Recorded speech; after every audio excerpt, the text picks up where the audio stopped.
crossing. It's the world's busiest border crossing.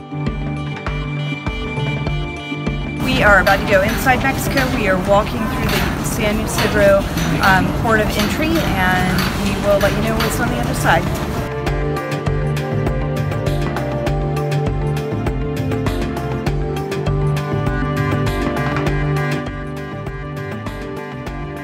I'm in Mexico and I'm in America at the same time.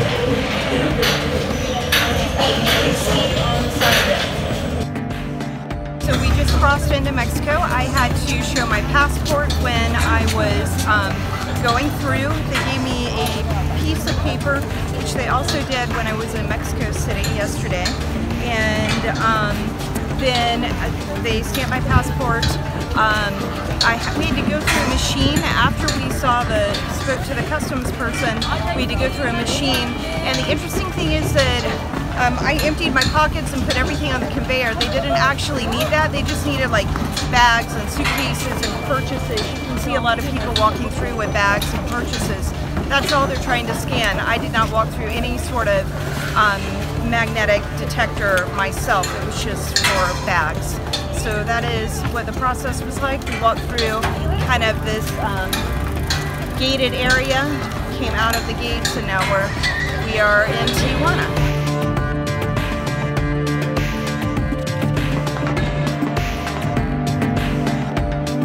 We are back in America. When we came back across the border in America, we had to show our passport again, and we did not have to walk through any metal detector. Since we don't have any bags, we did not have to put anything on a scanner. They asked a few questions like what we were doing in Mexico, if we purchased anything, how long we were there. I told them we were there, I was there less than an hour.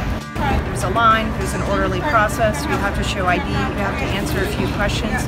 And it's not that way only in America. The same thing happened when we were in Mexico.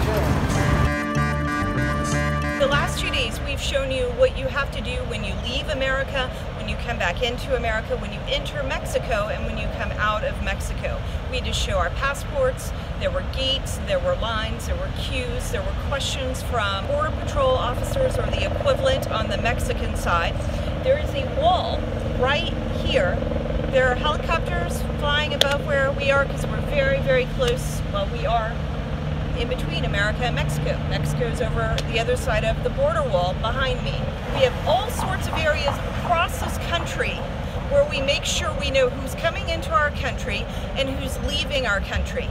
And yet we have, it's like having the front door of your house locked and the back door of your house locked, because there are places where you have to show ID. It is protected, and yet the windows are open. And I don't understand for the life of me why the Democrats are doing this, other than they just simply do not like President Trump, and they don't want to do this because it's something he wants. We're urging the Democrats, we're urging the liberals, the fringe element in the Democrat Party who is resisting President Trump at all costs, pass his broad border security plan. It is to pay for $5.7 billion for a steel slat border wall. It will pay for 750 additional Border Patrol officers, 2,000 law enforcement, and additional support personnel. It also will pay for 52,000 more beds to handle people who are entering the country with this influx of border crossers we've had.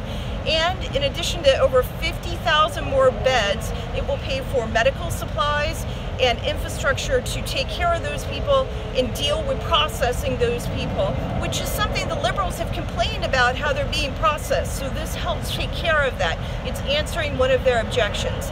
And then the other two things it will do is it will provide technology so they can detect more narcotics and weapons as they cross the border.